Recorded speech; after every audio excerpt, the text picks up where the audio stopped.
What's up, everybody? It's your boy Trayvon here with Scent Talk TV, and today I'm going to go over two very, very dope cheapies that I feel that you should get your hands on immediately before they disappear. And it's from the house of Milestone, and also, from the house of Mirada. These two cheapies are so gorgeous, and for the price that it's going for, it is a mega steal. But I'm talking too much. Without further ado, let's just jump into it. So we're going to start off with this one from the house of Mirada. This is Together With You Always. Now, this is, to my guesstimate, this is a dupe or a clone of Stronger With You Intensely by Imperial Armani. And I haven't smelled that one to do a 100% comparison between those two, but let's go anyway. This fragrance ran me $15 and some change. Now the atomizer on this one is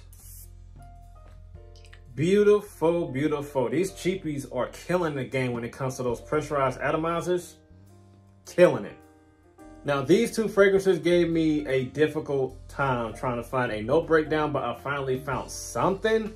And from reading it, it seems to be quite spot on from, like, you know, the performance and stuff that I experienced on my skin by the way that it smells. So let's jump into it. Immediately when I spray this on my skin, I get a very captivating, seductive, just very crowd pleasing and pleasing to my nose.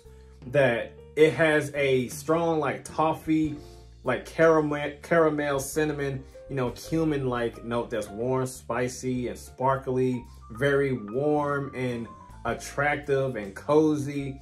It's just so appealing, so dope, to the point where, man, I should have got me a backup bottle of this, because this is tremendously well put. So in the top, you get some pink pepper, juniper, and violet. Now, the pink pepper is definitely doing its thing. You know, the juniper berries I don't really get. And the violet, it doesn't really push through quite boldly. You know, it's kind of like, you know, subtle and, like, you know, chill and quiet. You know, it doesn't really get brightened up a little bit or anything like that. You know, mainly what I get is that pink pepper, but the heart and the base notes I immediately get. Like, it just skips the top notes and just goes straight to the base, basically just the base, but it also gets into the heart notes as well immediately. Because in the heart notes, I get toffee, cinnamon, sage, and lavender. That toffee, definitely in your face, definitely bold, sweet, warm, and very noticeable. In the opening, you know, the cinnamon gives it like a warm cinnamon, like, you know, sparkly aspect to the fragrance. In the opening, that's warm and spicy, not too, like, you know, aggressive with the spiciness, but it's more smooth, warm, and cozy, and, you know, kind of like, you know, easy on your nose. It won't make you sneeze or anything like that. Make you, you know, want to run to the bathroom and wash it off because it's so strong. It's where it needs to be, and I love this fragrance for that. In terms of that cinnamon. Now, also with that that sage and that lavender, I do get like somewhat, I mean, not somewhat, it's like the sage is giving off, like, you know, like some type of a sweet greenness, but I'm getting more of the sweetness of that sage than the greenness that sage is supposed to come with it, at least to my nose. But I do get like some type of like a sweet floralness when it comes to that sage. Not too much, especially with the sage and the lavender mixing with each other. It does give off just a little bit more of some powderiness, you know, of a floral aspect to this fragrance, but it's more so powdery when it comes to that lavender. Honestly, the top notes is very not noticeable. It's like you don't really notice it at all, really. It just jumps into, like, you know, to the mid and to the base. But anyway, once you hit that base, this is when it gets a little bit more dope and a little bit more warm, sweet, and smooth with that vanilla, tonka bean amber, and that suede. So when it comes to that vanilla, the vanilla, sweet, smooth, and warm, you know, meshing everything well together, Very, very well put, tremendously well put. Then you get that tonka bean that gives you like some type of a dry sweet fruitiness, but not too much of a, you know, the fruity part. It's like dry and sweet. Well, actually, I'll take that back. It is kind of fruity, like dark, rich, and fruity when it comes to that tonka bean. Excuse me. But the amber is what warms it up even more, giving it a little bit more fall and winter-like oriented type of a fragrance that is phenomenal. And I just love this fragrance so much. Don't really too much get much of that suede either. I just really get like toffee, cinnamon, vanilla, and tonka bean and amber. But everything else underneath that is playing its part nicely too, but it's kind of quiet. But overall, sweet caramel type of a toffee, cinnamon spice of a fragrance that is definitely need to be highly sought after, because my goodness, this is great. Very, very great. So the moment you guys all been waiting for is the performance. The performance on me was pretty nice because yes, I am an oversprayer, and yes, I did overspray with this one. Though I do not advise you to overspray with this, because if you would just go with like the minimum of like 4 to 5 sprays, you should be okay.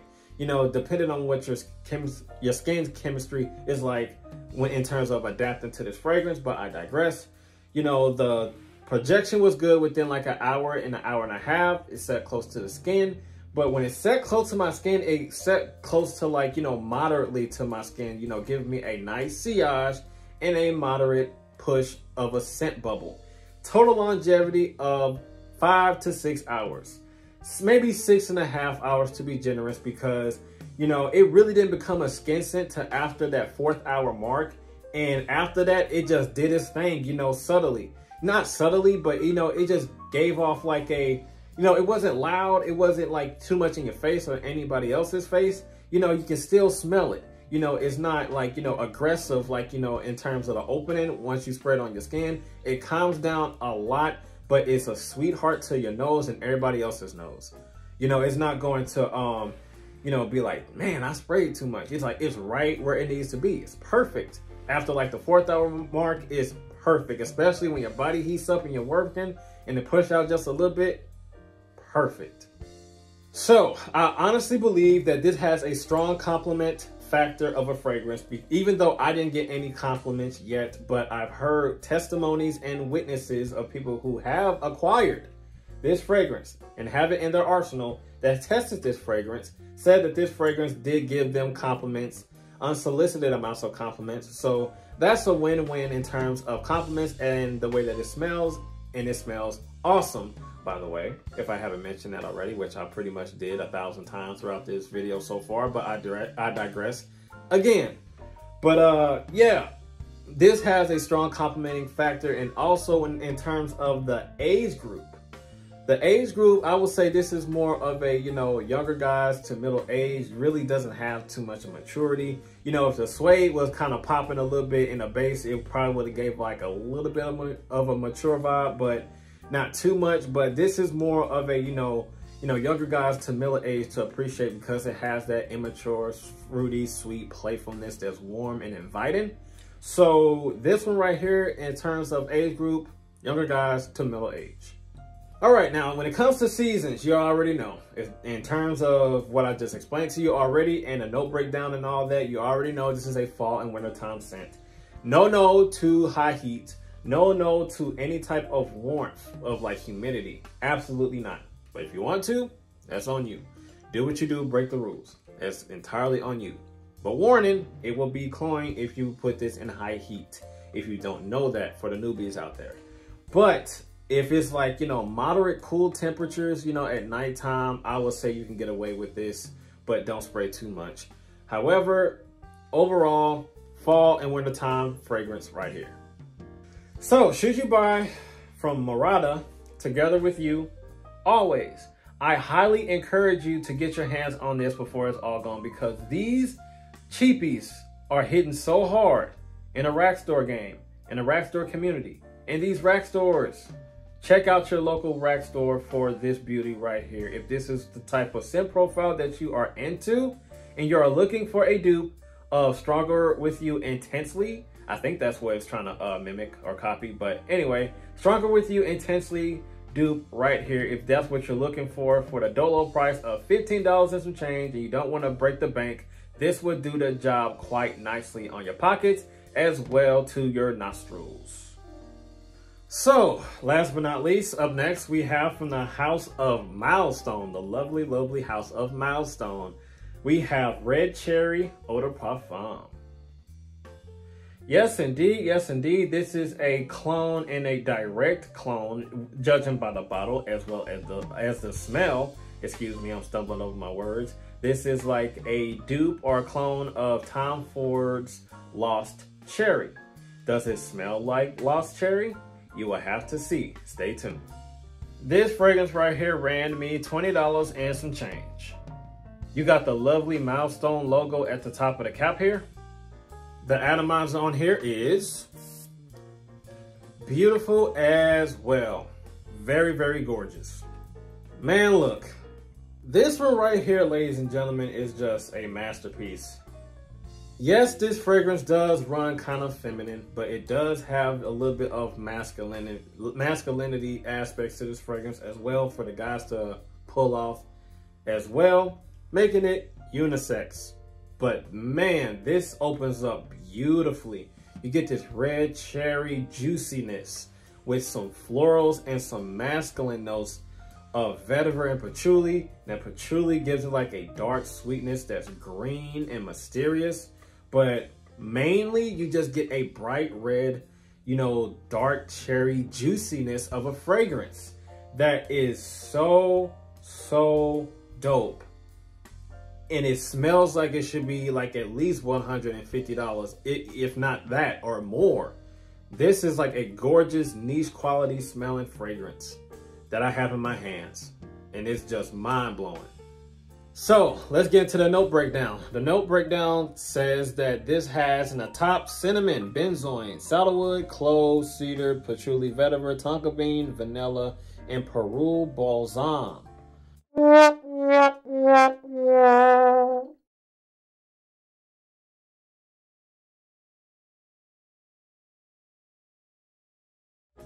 So that's a mouthful as far as like the top notes, but this is the only note breakdown that I can get my hands on this foreign website, and that's it.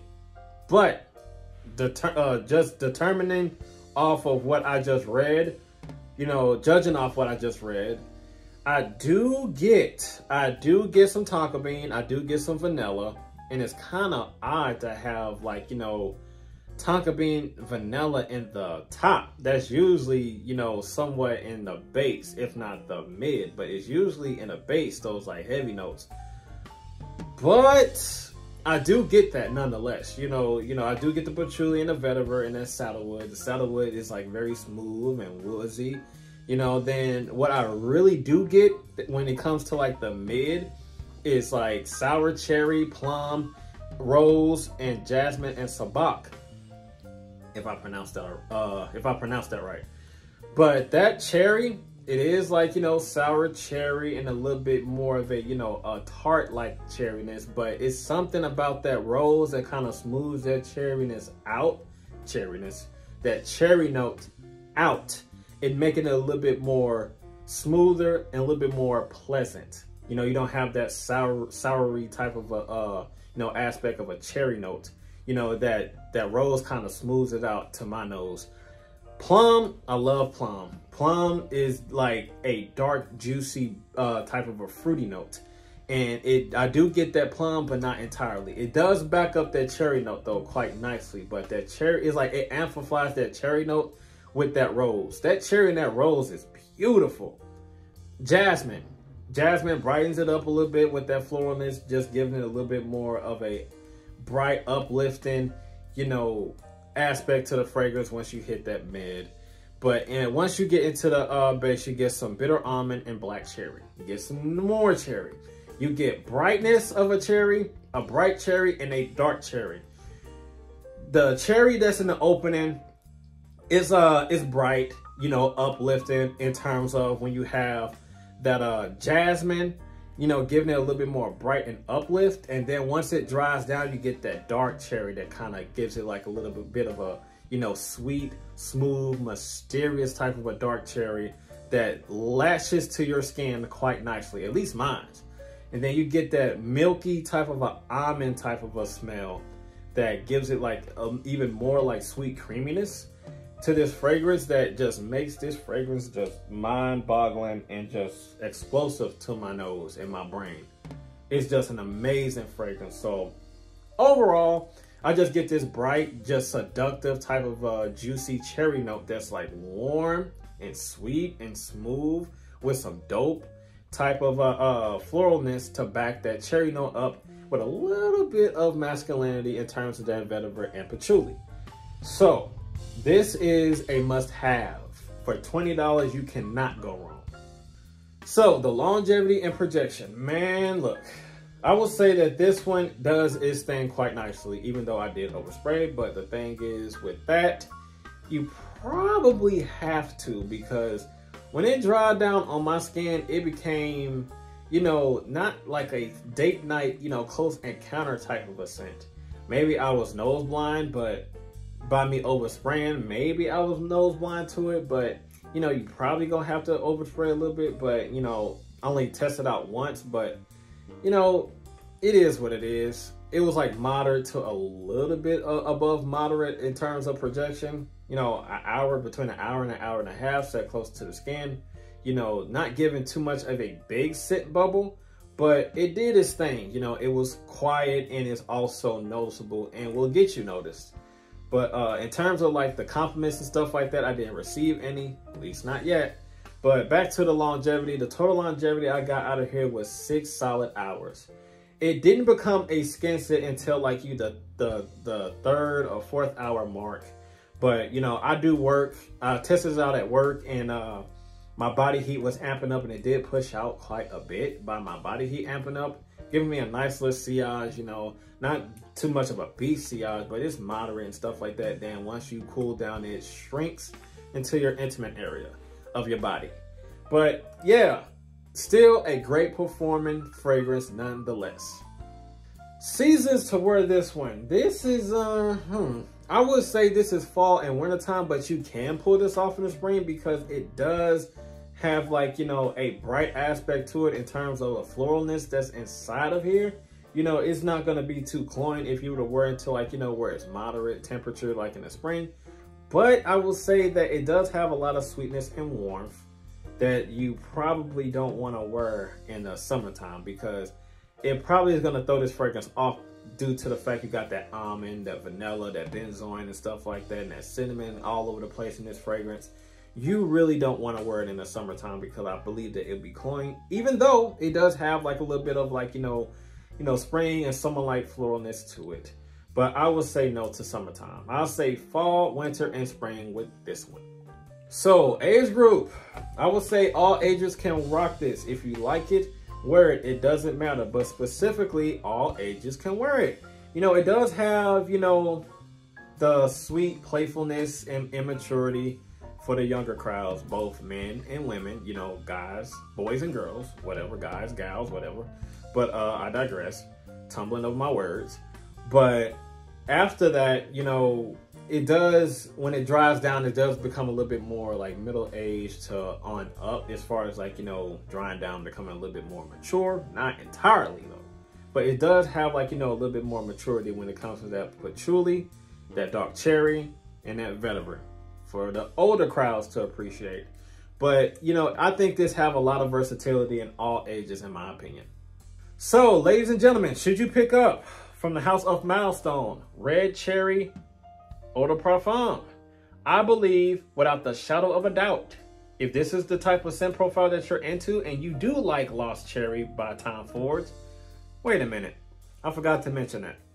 In terms of the likelihood of it being the same or close to Lost Cherry, based on my memory, my very, very faint memory of testing this at Neiman Marcus, you know, it does come close to Lost Cherry by Tom Ford, but it's not entirely the same, and it's not a direct clone or dupe of it 100%. It is really, really like 90, maybe 95% close to the original, but not entirely the same.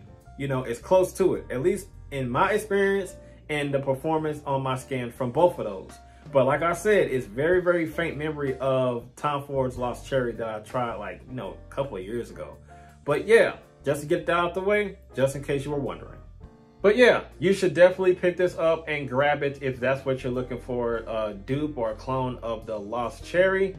Or if you're just into like cherry fruity notes with floralness in general, if that's what your cup of tea is, you would definitely get that itch that needs to be scratched with this one. And I highly encourage you to get it because, like all cheapies, it'll be there one moment and it'll be gone and gone forever. So go out and grab this bad boy if you find it. So that's all that I have for Scent Talk TV, ladies and gentlemen. And as always, you know what to do. You gotta like, comment, share, and subscribe, and make sure you hit that notification bell so you don't miss anything. And I will see you guys in the next video. Be safe out there and be blessed and have a good one. I'm out of here. Peace.